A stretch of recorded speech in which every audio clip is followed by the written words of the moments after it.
Good morning. So welcome to the First Religious Society Unitarian Universalist in Newburyport, Massachusetts.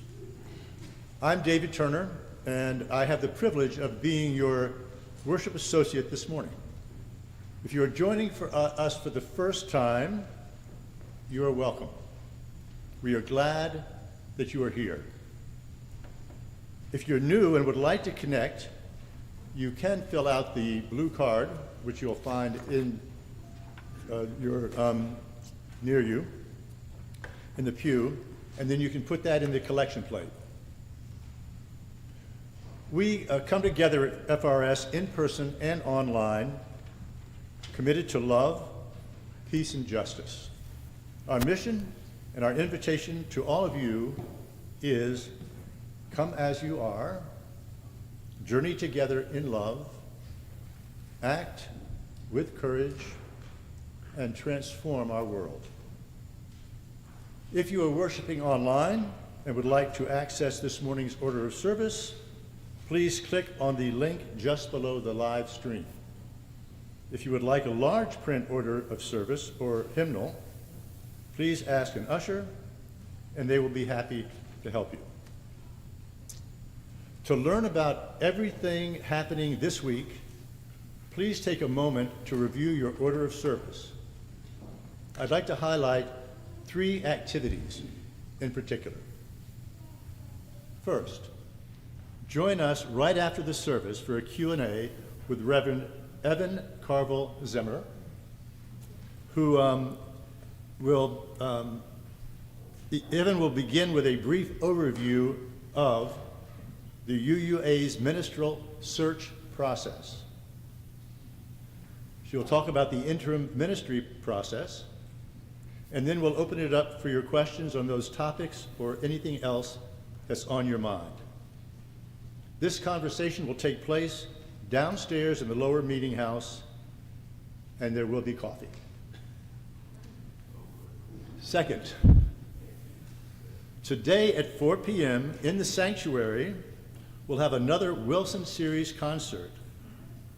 Accomplished organist Kevin Neal will artfully showcase our historic organ, an instrument that has been part of this sanctuary's story for generations, and the extensive restoration work that has renewed its outward beauty and restored the full quality of the color and sound. Clear, powerful, and richly textured, filling this space the way only an organ can. Kevin has selected classic, romantic, and modern works so that you can really hear, feel the range and beauty of our cherished organ.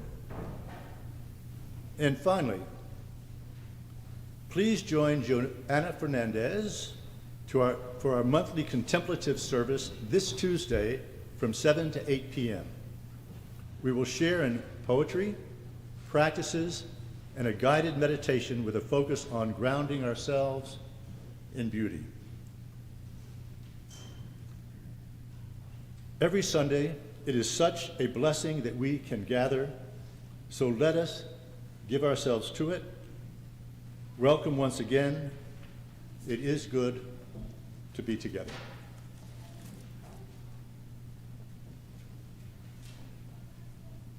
Good morning. I now have the privilege of introducing our guest to you, the Reverend Evan Carville Zimmer, who serves as the developmental lead for the UUA's New England region. Previous to this position, they served the Central East region as a congregational consultant. Evan has served congregations in Ohio and on Ohio Meadville District and St. Lawrence District staff. They hold an MDiv from Earlham School of Religion and a BA from Carleton College, and grew up attending UU congregations in New Hampshire, Connecticut, and Massachusetts. And part of the joy of ministry is that it's not just us in this house alone, that there are other people here to support us. And part of being a member congregation of the Unitarian Universalist Association means that we have these staff people who work at the association who are here to support us, to come preach, to lead workshops, to help our ministers sort of navigate complexities. So it's a great joy to have you here today, Evan. So, welcome.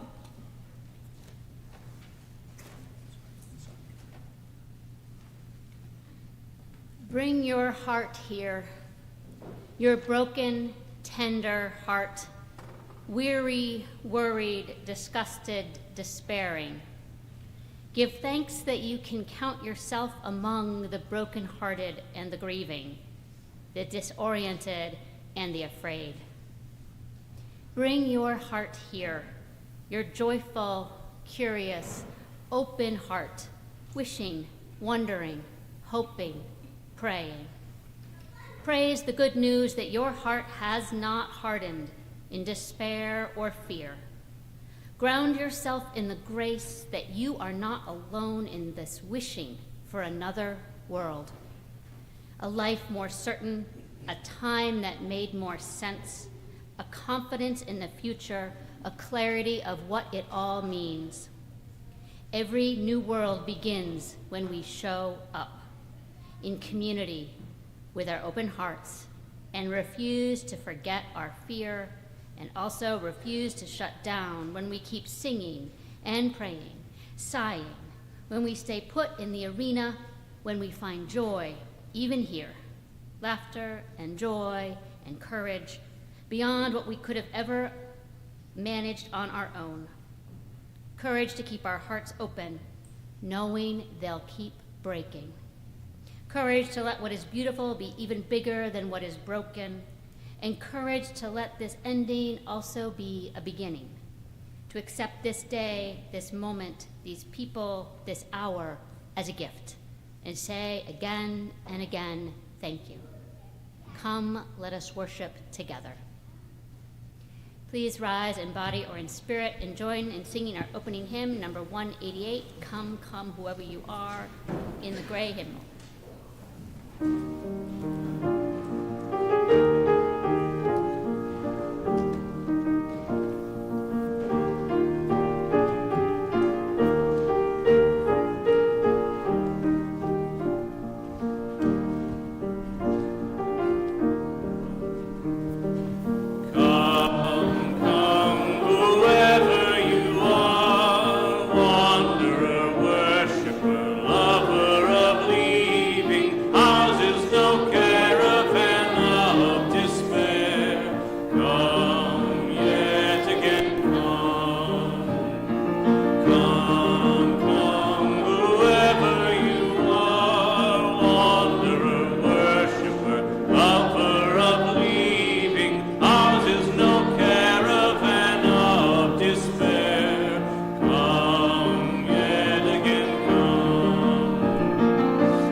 You may be seated. Please join me now in saying our chalice lighting words as David lights the chalice. The words are in your order of service. We gather this hour as people of faith, with joys and sorrows, gifts and needs. We light this beacon of hope, sign of our quest for truth and meaning, in celebration of the life we share together. Each week, we also light 2 candles of peace representing 2 places on earth in need of some peace. And I will say I wrote these a few days ago, and then they change because some weeks there is so much need. We'll hold these 2 especially close as we sit in a little silence, and then we'll respond by saying peace in 3 languages: peace, salam, shalom. Our first candle is lit for Iran and the surrounding countries now caught in imperial violence.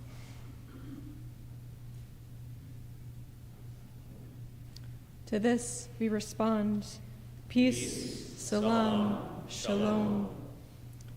And our second candle is lit for Kansas, where the driver's licenses of trans people were made illegal this week, and for all those who now feel even more unsafe in this country.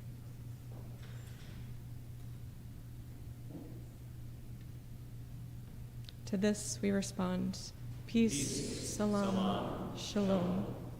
I invite you to rise in body or in spirit for our affirmation of faith, followed by the doxology. These words, too, are in your order of service. Love is the doctrine of this church. The quest of truth is its sacrament, and service is its prayer. To dwell together in peace, to seek knowledge and freedom, to serve humankind in fellowship, to the end that all souls shall grow into harmony with the divine, thus to be covenant with each other and with God.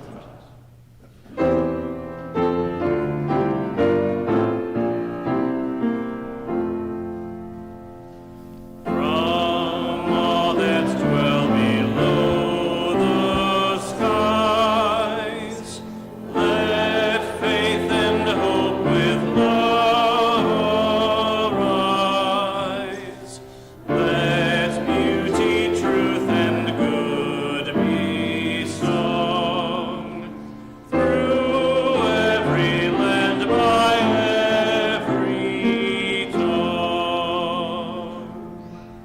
may be seated, and I'll invite Jonathan Temple up for our Light on Community.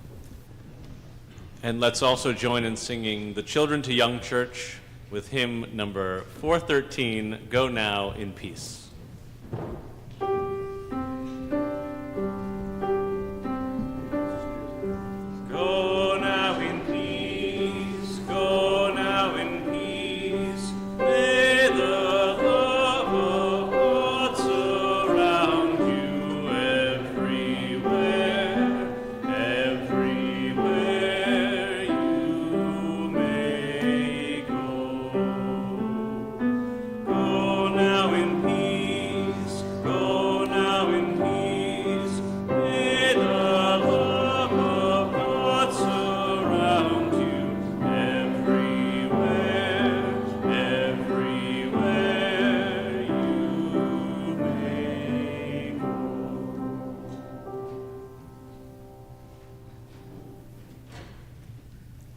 Good morning, everyone. My name is Jonathan Temple. I'm a member of the advisory board of Community Service of Newburyport, and I'm here to thank you all so much for your sustained and faithful support of CSN over many years. As you may know, you all do a personal care goods collection for us at this time each year, and out of the the work of your outreach committee, which made it possible for me to be here this morning. I want to thank them very much. I want to thank Reverend Laurel and Reverend Rebecca for letting me speak. I also want to thank Linda and Will Budenhagen, who I don't think are with us physically today. I'm sure they're here in spirit. They've done this work for many, many years. And yes, we've got applause for them. We love them dearly, and I've gotten to know them quite well over the last couple of years myself. So, Community Service of Newburyport is a local services agency. We are neighbors helping neighbors. Established in 1912, we've been providing financial support very quietly to people in need in the communities of Newburyport, Newbury, and West Newbury.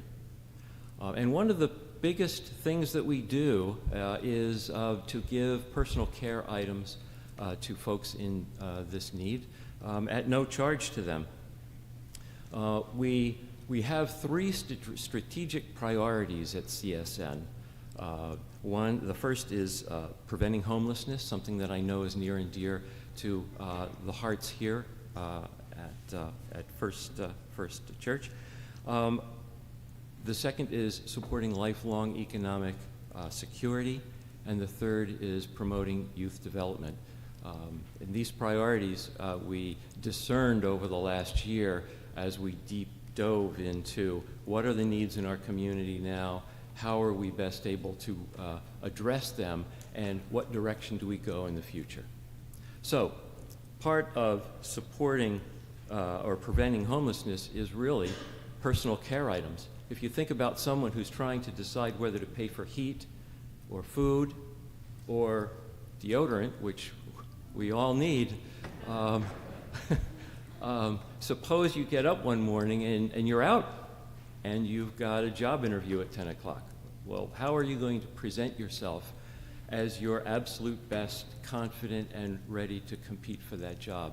I think we all know what the answer would be for each of us. We'd be a little knocked off our edge, so to speak. And so we fill our shelves at our office over behind St. Luke's Church through the generosity of folks like you. So this month, through the month of March, we're asking for adult incontinence products. The pull-up style is really important. The adult hygiene wipes to go along with them, and dish soap. Not exciting stuff, but if you need it, and it's really important. There's a collection bin on the usual place on the shelf in the back, and there's one downstairs as well by the offices. Now, if you're like me, it's really hard to remember midweek that I wanted to buy some of this stuff and take it to church. It's not typical that I take these kinds of things to church, so I made you shopping lists. So these will also be out by the bins. I'll be in the back after church to say hello, and please take as many of these as you would like. Thank you so much for your support. It's all month long, and God bless you all.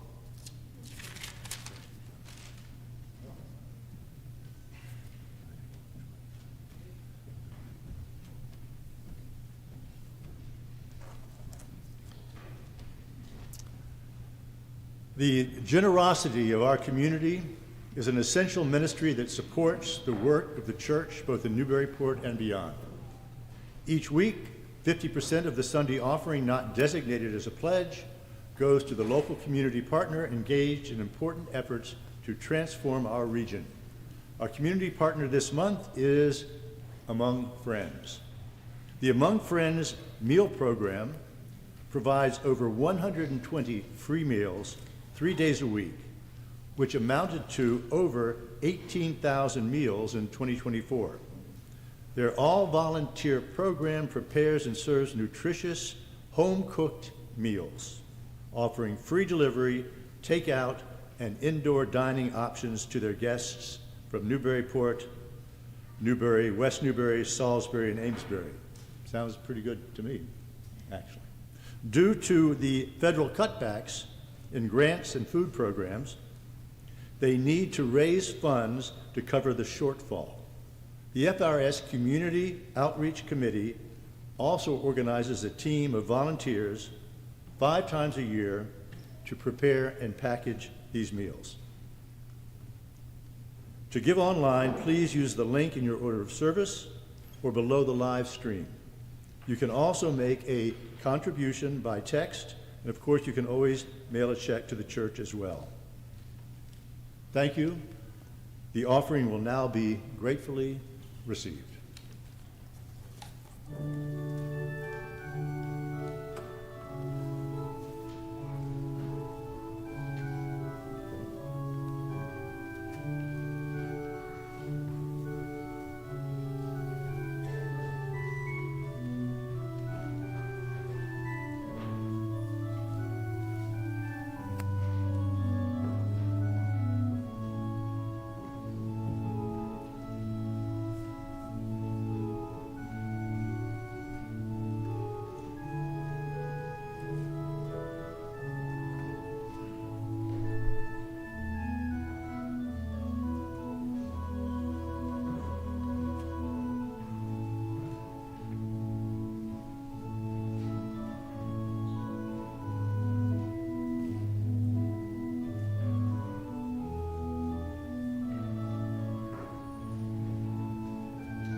Each week, we lift up the joys and sorrows of this beloved faith community.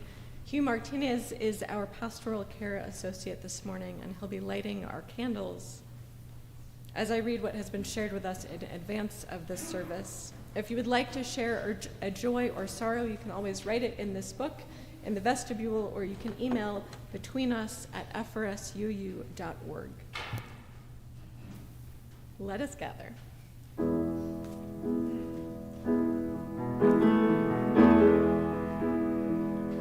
Open my heart to be a sanctuary, all made holy, loved and true.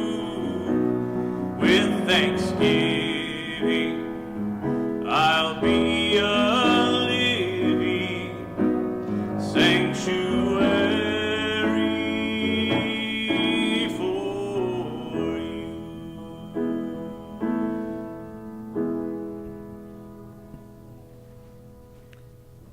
We light a candle of sadness, appreciation, and hope for Mary Margaret Halsey, this coming from Reverend Jane Toohey, who will be moving next week to Long Island to be near her family and son. We are sad she will no longer be with us. We greatly appreciate her presence at Centering Prayer and her participation in mystic circles. She has taught me to think about being in nature with eyes that see and in appreciation as an active form of prayer. We hope this next chapter for Mary brings her a great sense of belonging, peace, and joy. Our next candle says, "Prayers for my family and friends in Bahrain," which is one of the many countries this weekend being bombed as a result of American and Israeli bombardment in Iran. Prayers to all people in the region and the end to hostilities. A joy to celebrate 6 months since Star moved in with me and we started the journey of making a family together. I am so grateful for my amazing son, and we are both so grateful for all the support we have received from our beloved FRS community. And I want to light a candle of gratitude for all the people behind the scenes. We ministers up in the pulpits are sort of the obvious faith workers in this tradition, but there are so many people like Evan and others who help support our congregations behind the scenes. So I want to light a candle of gratitude for all those people that work at the UUA and in our regional offices that help all of us collectively to flourish together. And we'll light that one final candle for all the joys and sorrows that go unspoken, remembering that there is space here still for the fullness of what it is to be human. And now we'll join in singing together.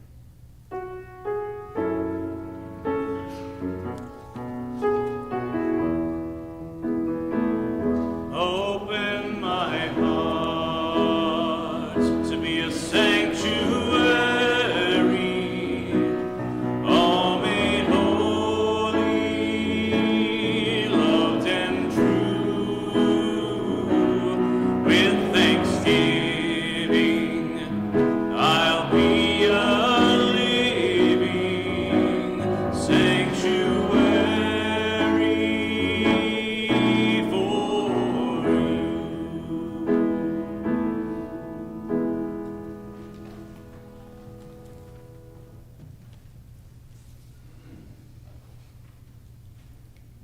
I invite you to join me in prayer or meditation, as is your personal practice, to settle into your pew, to feel where your body connects with the earth, with the building. Notice your breathing. Notice us breathing together. Spirit of life, be with us in our uncertainty. Breathe with us in our fears. Hold us within these walls and remind us of our connections, our love, our courage, our shared community. In the days, weeks, and months ahead, sustain us. Blessed be, and amen.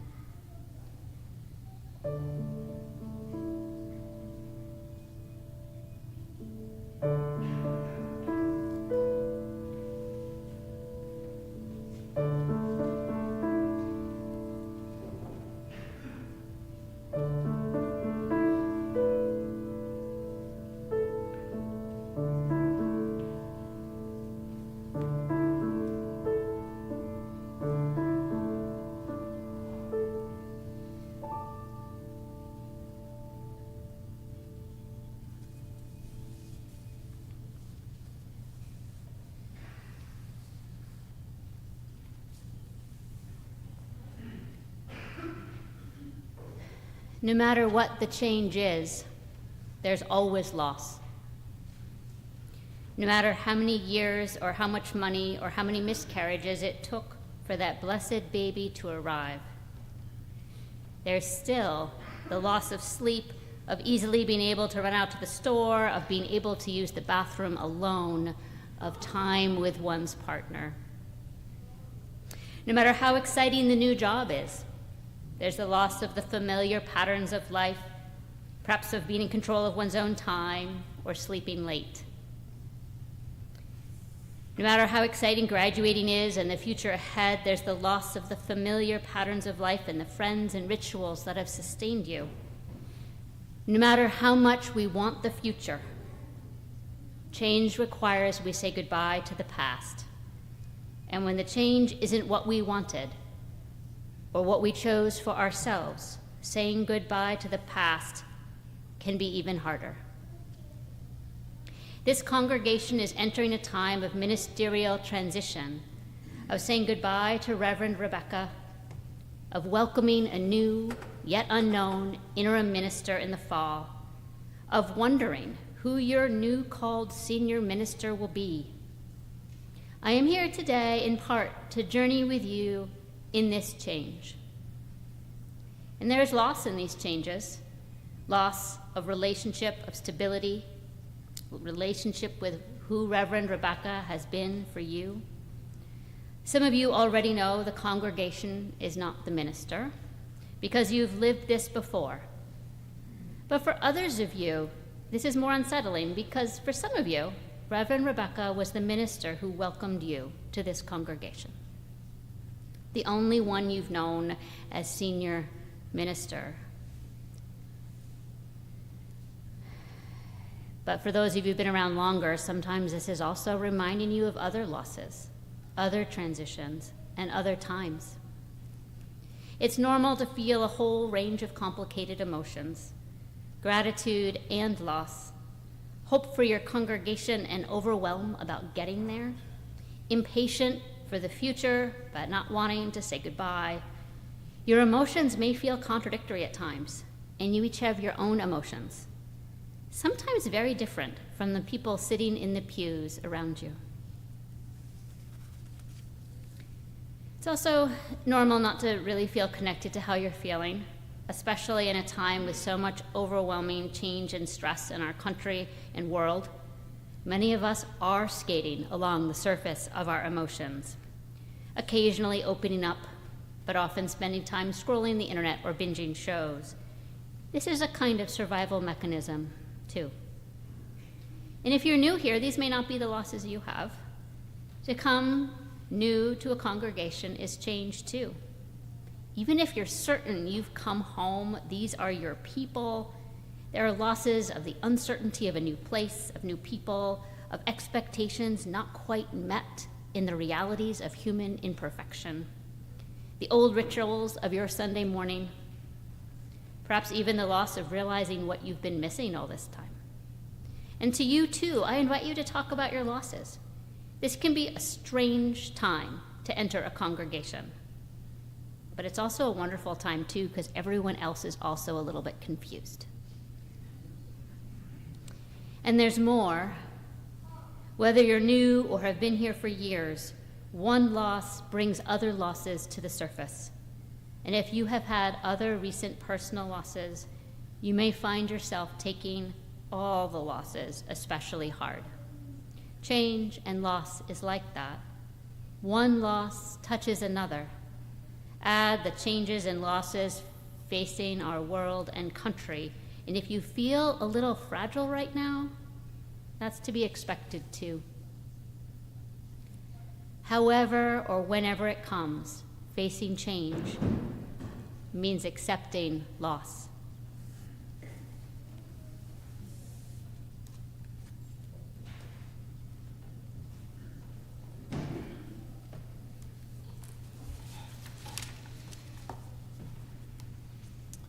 We'll read a poem by Mary Oliver, In Blackwater Woods. Look, the trees are turning their own bodies into pillars of light, are giving off the rich fragrance of cinnamon and fulfillment. The long tapers of cattails are bursting and floating away over the blue shoulders of the ponds. And every pond, no matter what it is, whatever it is named, it is nameless now. Every year, everything I have ever learned in my lifetime leads back to this: the fires and the black river of loss whose other side is salvation, whose meaning none of us will ever know. To live in this world, you must be able to do three things: to love what is mortal, to hold it against your bones, knowing your own life depends on it, and when the time comes, to let it go. To let it go.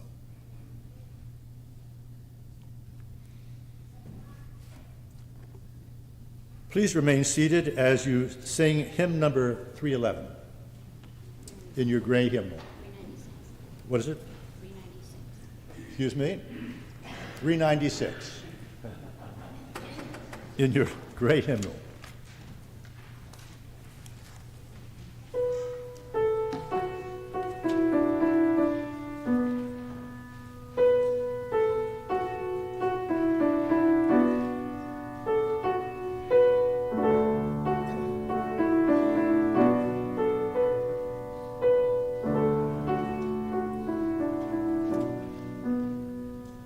I know this rose will open. I know my fear will burn away.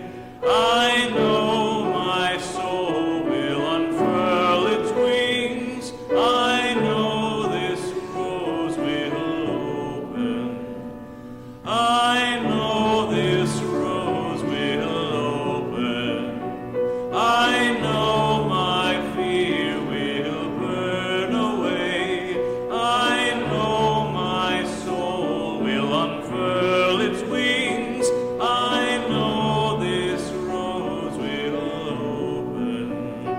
I know this rose will open. I know my fear will burn away. I know my soul will unfurl its wings. I know this rose will open.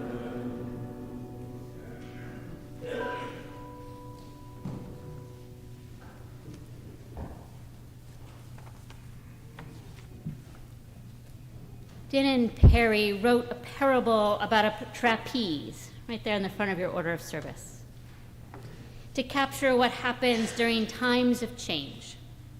Imagine you are swinging on a trapeze. You've got a good solid grip. You're moving at a steady rate. You feel pretty much in control. You know how this goes. And then you see another bar swinging towards you. And in your gut, you know that to grow, to live out your passion, to be fully alive, you have to seize that bar. And even though you might want to try to hold on to the old bar until you have the new one in your grasp, it doesn't work that way.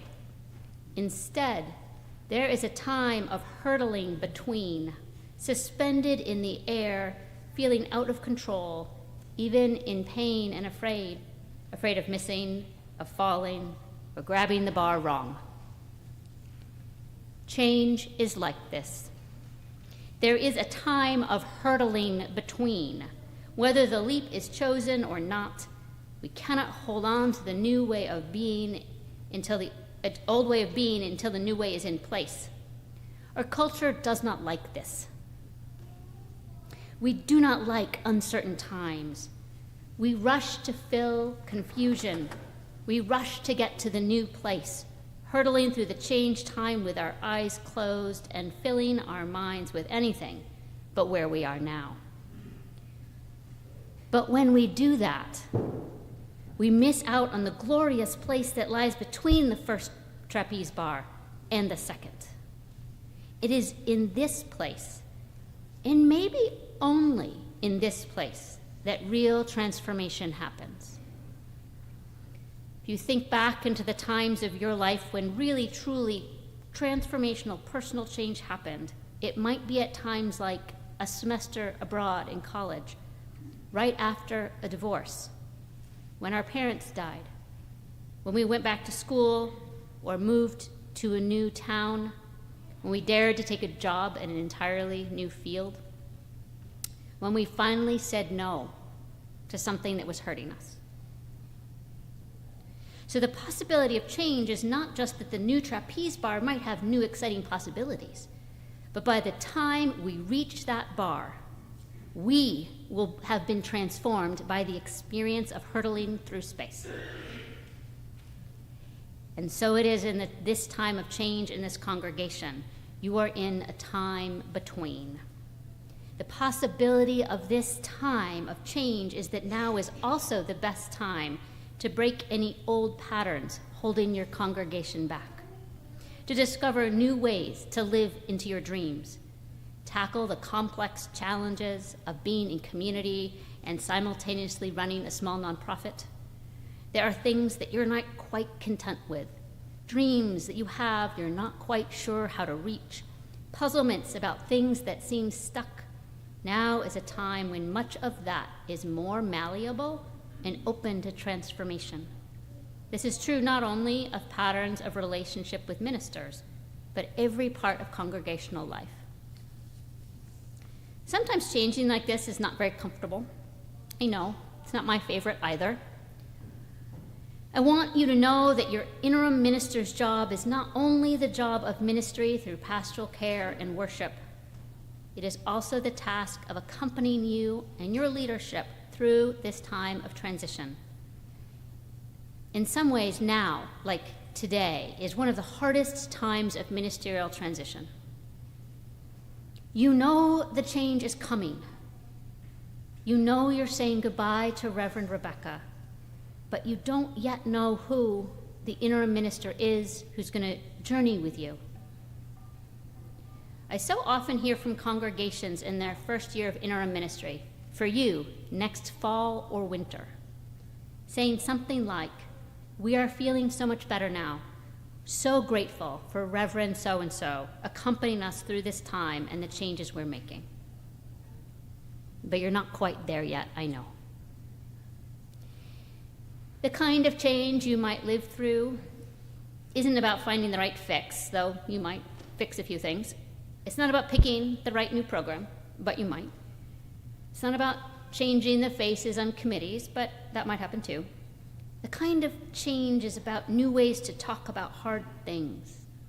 Your interim minister will support you in reaching into the history of the congregation and seeing patterns, raising the possibility of different choices with those patterns, to play in the space of not knowing, experiment with what's possible.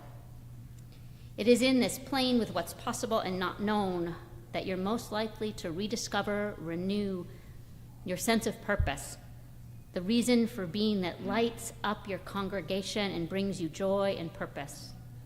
Sometimes our search materials speak of the glowing coal at the center of your congregation's life. Some of these changes are already in process. Your board is already doing a staffing assessment and studying other congregation structures to make recommendations for yours. Others will become clearer when your interim minister arrives. Transformation is deep. It may change things on the surface, it may not, but the surface is not the important part. And so, this is the time of change. There will be times of stability in the future, as there were in the past, but this is the time of change. This is the time to live fully, eyes open, as you learn to fly. And if this is the time you've been given to change, if this is the time you've been given loss, if this is the time you've been given a chance for transformation, how do you live? I'm sure there are other lessons and practices you know about living in change, but I am sure about 5 practices. First, grieve your losses and disappointments. Whatever is brought up for you at this time, do not dismiss some losses as insignificant and not worth grieving. Loss not grieved can haunt the future. Remember, letting go takes time, and be patient with yourself. It takes being okay with feeling something, and being okay about feeling something about past changes brought to the surface. Second, feel whatever you feel. If you feel joy, feel that. If you feel confused, feel that. One by one, feeling, by being present in your body. To those emotions, your feelings will lead you through this time. This is deeply countercultural. Our culture doesn't want us to feel uncertain, confused, afraid. Do not listen. Your body knows. Your heart knows. Trust your own wisdom. Listen to the inner messages, and trust there will come a time when that inner wisdom tells you it's time to fully invest in the future, and you will find yourselves filled with new energy and excitement. Third, take care of yourself and each other. It can be easy to be sharp with each other and ourselves, easy to be impatient when we're all going through so much. True in this congregation and our world right now, likely true in your extended family and workplace. We can care for each other by how we respond and engage when words and feelings get a little sharp. Taking care of yourself also means taking time, going for a walk, enjoying spring when it comes, connecting with a friend, saying no. This is not the time for martyrs, even at church. If some things don't happen, they don't happen.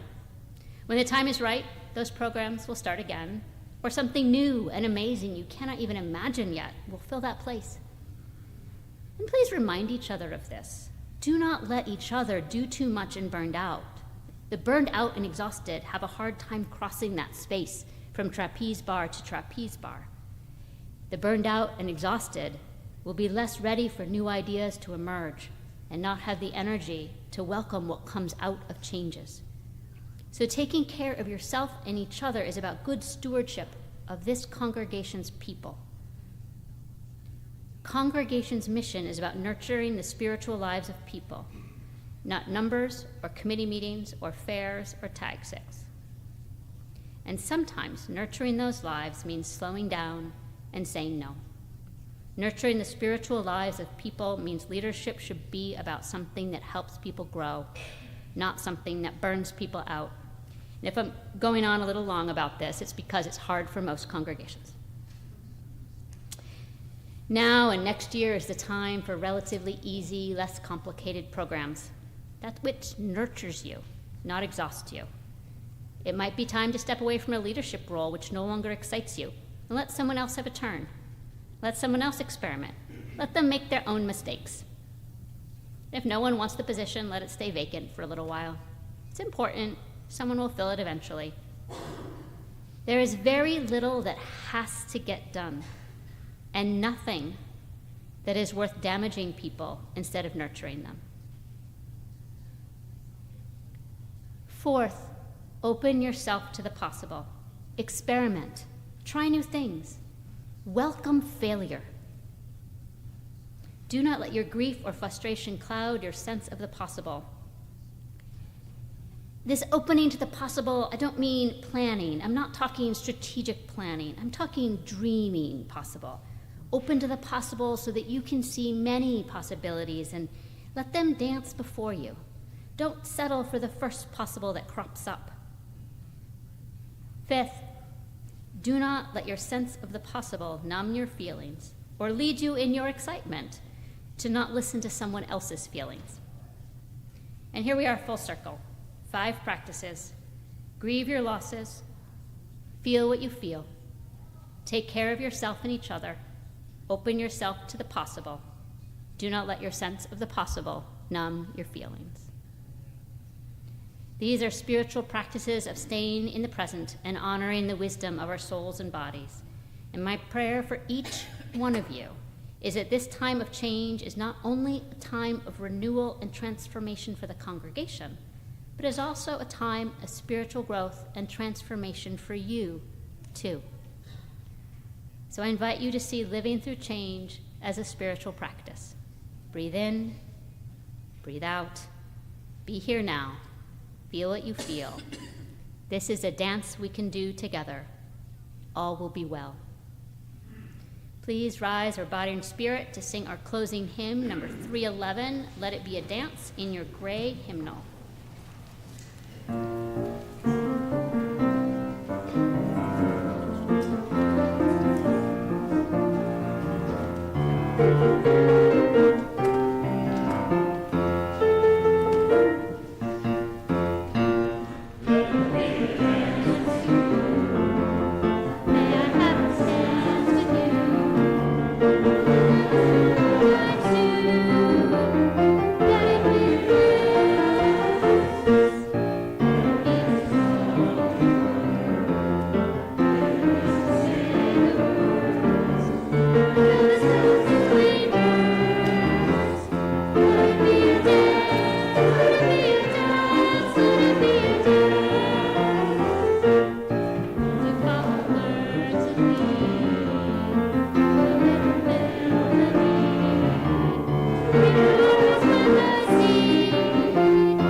Remain standing and join in our unison benediction as David extinguishes the chalice. The words can be found in your order of service. May the love which overcomes all differences, which heals all wounds, which puts to flight all fears, which reconciles all who are separated, be in us and among us, now and always. You may be seated. Or no, we don't see. I've also done that. There you go. Changes. Please join us after for coffee hour downstairs after the service. And once you get your coffee, we'll have Q&A with me about what this whole transition thing is with the UUA. And we'll be on Zoom. There's a link for you available. May the possibilities of this time bring each of you spiritual transformation.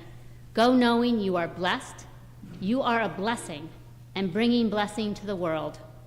Go in peace, my friends, and return again in great joy.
Amen.